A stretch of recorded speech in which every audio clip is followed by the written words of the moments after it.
Poglejmo poudarke Pomurskega dnevnika. Včeraj se je v Mariboru odvijal 21. strokovni posvet Mladi in kriminal. Prihaja noč čarovnic v tropskem parku Ocean Orchids bo srkljival.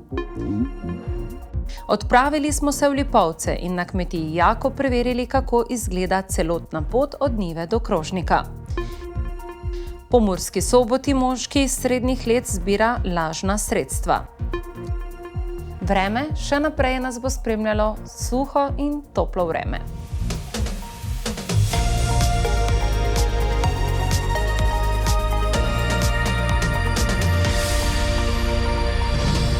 Drage gledalke in gledalci, lepo pozdravljeni v osrednjem Pomurskem dnevniku. Število mladoletniških kaznivih dejanj, kot so nasilništvo, grožnje in lahke telesne poškodbe, se je v zadnjih letih podvojilo. Lani smo zabeležili najvišje število tovrstnih dejanj v zadnjem desetletju. Leta 2022 so slovenski policisti obravnavali kar 1458 kaznivih dejanj, ki so jih storili mladoletniki, kar je 8,7% več kot leto poprej. Otroke z motnjami v vedenju in v čustvovanju v Sloveniji obravnava 9 različnih zavodov. Septembra letos je bilo v te zavode vključenih kar 559 otrok. To je skoraj 100 več kot pred 2 letoma. Policijska uprava Maribor je včeraj organizirala 21. strokovni posvet Mladi in kriminal, kjer so govorili o generaciji Z in odklonskem ravnanju mladih. Poglejmo. Ko govorimo o generaciji Z, govorimo o posameznikih starih med 11 in 28 let, ki so odraščali v digitalni dobi. Z razliko od milenicev so telefoni, tablice in družbena omrežja sestavni del njihovega vsakdana. Imajo neke svoje vrednote, odrasli so popolnoma drugače, kot smo mi, predvsem v virtualni svet je danes izjemno pomemben, ker v mojem otroštvu ga sploh še bilo ni. Zato je zelo težko jih razumeti, ker če sam nisi šel skozi to, ne moreš vedeti, kaj se njim vse po glavi plete. V navideznem ali virtualnem svetu preživijo veliko časa, tam zbirajo ideje, pogosto pa se jim zabriše tudi tista meja med tem, kaj je resnično in kaj ni. In mislijo, da to, kar vidijo, kar je nekomu smešno, tudi če boli, tega občutka nimajo. In to je potem problem, ker tudi v realnem življenju počnejo stvari zato, da jim je smešno, da se zabavajo, brez da bi pomislili, kako je v bistvu nekomu na drugi strani. Razlogov, zakaj posežejo po kaznivih dejanjih, je več. Odsotnost vzgoje, socialni pritiski, negativen vpliv digitalnega okolja, še posebej pa bode v oči njihovo vse slabše mentalno zdravje. Stres narašča, osamljenost narašča in strahovi naraščajo. In to potem posamezniki, ki izkušajo te impulze, ti mladostniki, potem so pač postavljeni v situacijo, ali bodo to eksternalizirali, se pravi, se bodo vedli deviantno v skladu s tem, to je porast agresivnosti, porast ostalih oblik deviantnosti, ali pa internalizirajo, se pravi, te zadeve ponotranijo, in to imamo potem porast depresij, anksioznosti in ostalih stvari. Precej so se spremenili tudi načini, kako posamezni pripadniki generacije Z med seboj obračunavajo. Predvsem to, da so fantje včasih precej hitreje reševali stvari s pestmi, danes pa gre za bolj neko podtalno agresijo, ali pa mogoče se presela agresija v virtualni svet, kjer se lahko pač tisti, ki to izvaja, tudi skriva. V porastu je obravnava otrok in mladostnikov, ki preko spleta nagovarjajo druge vrstnike, da se slečejo, da pošljejo fotografije in potem te fotografije golih vrstnikov repošiljajo naprej. Kazenska odgovornost mladoletnikov v Sloveniji se začne pri 14 letih, a preden ne dopolnijo 16 let, jim ni mogoče odrediti zaporne kazni, temveč le vzgojne ukrepe usmerjene k prevzgoji. Pri takih, bomo rekli, hujših dejanjih, ko so 17-letnik je že krivdno sposoben, zaveda se, kaj počne, je ta resocializacija skrajno vprašljiva, če je sploh možno. Avtoriteta ni dana, ni več od Boga dana, tako kot je bila včasih, smo rekli apostolski avtoriteti, zdaj si jo moraš nekako pridobiti oziroma prislužiti. Strokovnjaki vidijo rešitve v spremembi zakonodaje, ki se dotika mladoletnih prestopnikov. Predvsem rabijo biti postopki izjemno hitri. Če hočemo, da je kazen vzgojna, mora biti takojšnja. To, da se ti zgodi, da dobiš po nekaj letih mladostnika v institucijo, ne, zaradi kaznivega dejanja, ki ga je storil, 3 leta nazaj, mislim, da nima kakšnega smisla. Ne. Opozarjajo pa tudi, da ne smemo pozabiti na žrtve in njihove pravice. Država jim mora dati jasno sporočilo, da bo pošteno kaznovala tistega, ki jim je škodoval. Drage gledalke in gledalci, lepo pozdravljeni in dobrodošli v moji družbi. Danes vodja maloprodaje iz Ocean Orchids, gospod Šandor, lepo pozdravljeni. Pozdravljeni. Vaš prvi intervju na televiziji, ampak sem prepričana, da bo čisto sproščen. Govorila bova torej o tistem, kar je vam zelo blizu, orhidejah.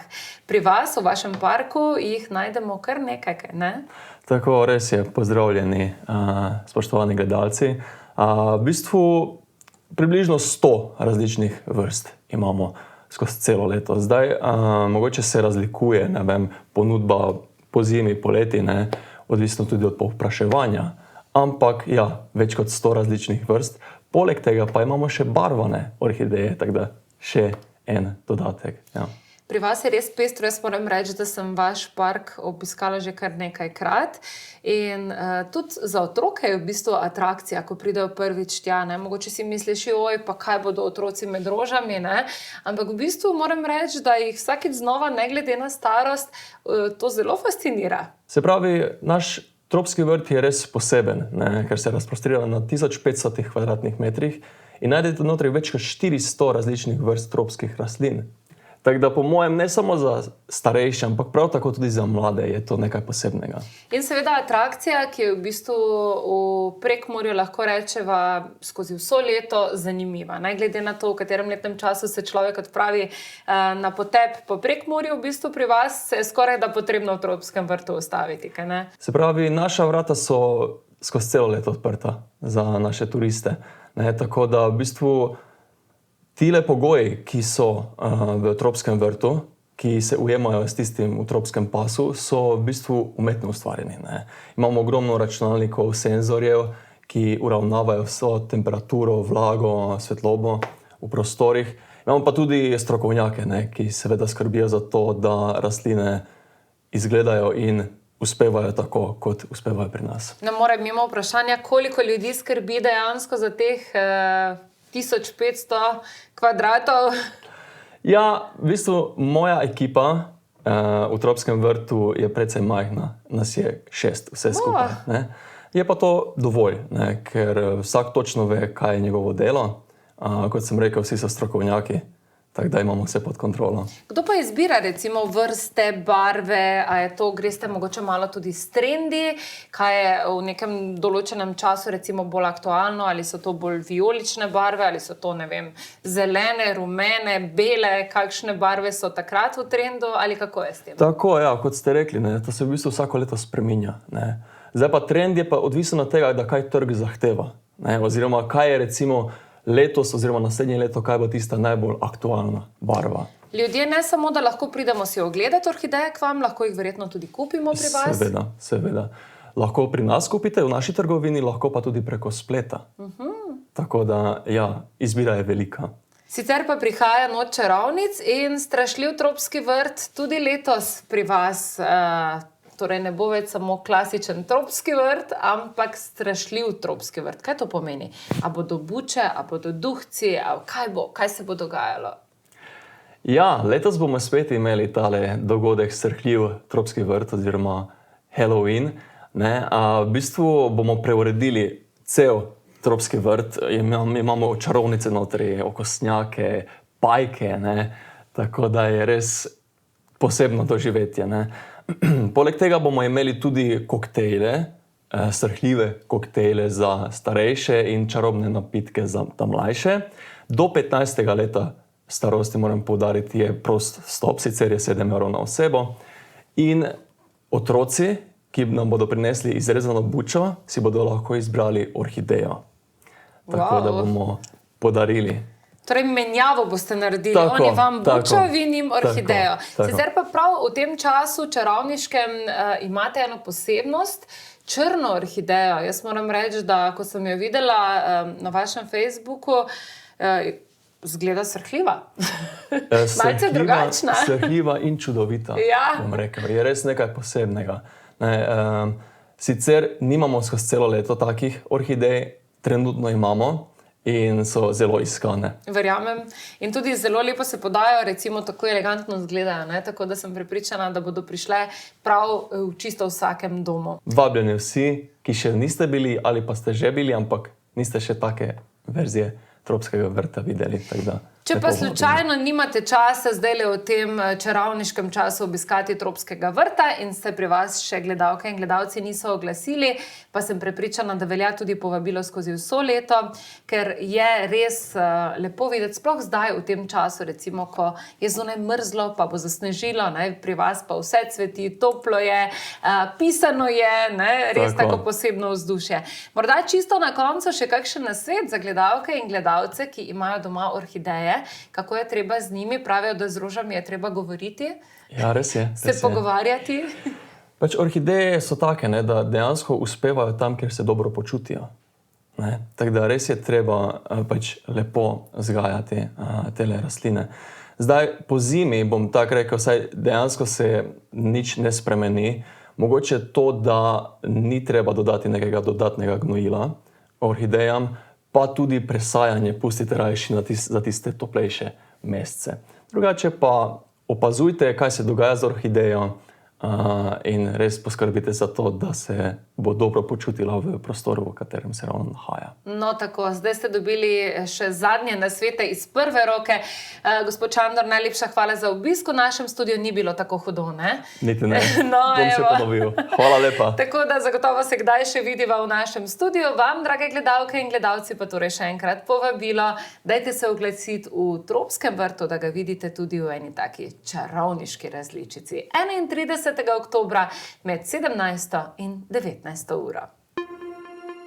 Tudi ta mesec smo na Ideja TV v sklopu našega projekta informiranja o skupni kmetijski politiki Evropske unije pripravili kratek filmček. Tokrat smo ga posvetili kmetiji Jakob iz Lipovcev, ki zaokrožuje celotno pot od njive do krožnika. Večino hrane, ki jo ponujajo na svoji turistični kmetiji, namreč sami predelajo na lastni njivi. Naša kmetija ima dolgoletno tradicijo. Z kmetovanjem so že pričeli moji starši, pred njimi tudi njihovi starši. Jaz sem bil sam prevzemnik leta 2015 in od takrat naprej smo tudi pričeli zadeve razvijati, jih povečevati. Kmetija obsega 80 hektarjev obdelovalnih površin. Predelujemo tradicionalne poljščine, kot so koruza, pšenica, ječmen. Drugače smo tudi eden izmed večjih predelovalcev krompirja na tem območju. Praktično se znajdejo vsi produkti, ki so predelani na njivi, tudi na krožniku. Za zagon nove dejavnosti so evropska sredstva zelo pomembna, saj je to odskočna deska, katera ti sredstva pripomore pri uresničitvi želj. V prihodnosti si želim za našo kmetijo, da se razvija v tej smeri, ki smo si nekako zastavili pred leti, da se razvija v turistični smeri, kakor tudi da se razvija v smeri poljedelstva, zelenjave, da postanemo močni in sigurni dobavitelj na slovenskem trgu. Previdnost v Murski Soboti ne bo odveč. Pojavil se je namreč primer lažnega zbiranja prispevkov v imenu lokalnega društva. Več informacij pa v naslednji novici. Po pričevanju občanov moški star okoli 40 let, ki govori prekmursko, obiskuje stanovanjska naselja in pobira finančne prispevke, za katere trdi, da so namenjeni delovanju Društva za zaščito živali Pomurja. Predstavniki lokalnega društva so poudarili, da sami nikoli ne pobirajo prispevkov po stanovanjih in da gre v tem primeru za prevaro. Kot pravijo, je bil to že večkrat preizkušen način, s katerim prevaranti izkoristijo zaupanje občanov, predvsem starejših, ki želijo podpreti lokalne organizacije. Predstavnik društva je dejal: "Nismo mi tisti, ki stojimo za tovrstnim zbiranjem sredstev. Če pride neznanec in zahteva denar, o tem takoj obvestite policijo." Policija je že obveščena o incidentu in prosi vse občane, da v primeru suma prevaranta čim prej podajo prijavo.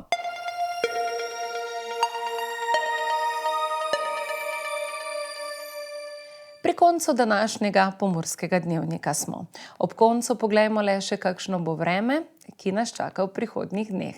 Še naprej bo toplo in suho vreme. Zjutraj in dopoldne se lahko v nižinah pojavi še megla ali nizka oblačnost. Več podrobnosti o vremenu pa v nadaljevanju.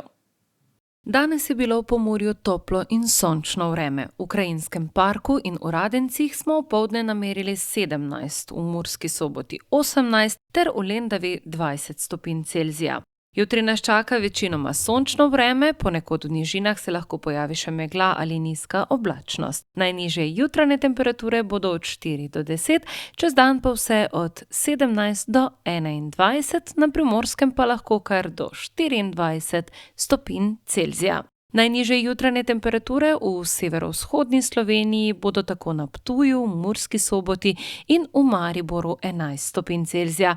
Najvišje dnevne temperature pa se bodo povzpele tja do 19 stopinj Celzija. V četrtek in petek nas čaka še vedno sončno in suho vreme, ponekod čez jutranjo in dopoldansko meglo po nižinah. Jutranje temperature v Murski Soboti se bodo v naslednjih dneh gibale od 3 do 11 stopinj, čez dan pa vse tja do 19 stopinj Celzija. To je bilo za danes vse. Če želite, drage gledalke in gledalci, izvedeti še kaj več o dogajanju v Pomurju, pa vas vabimo k obisku naše spletne strani ali pa pokukajte na naša socialna omrežja. Hvala za vašo pozornost in nasvidenje spet jutri.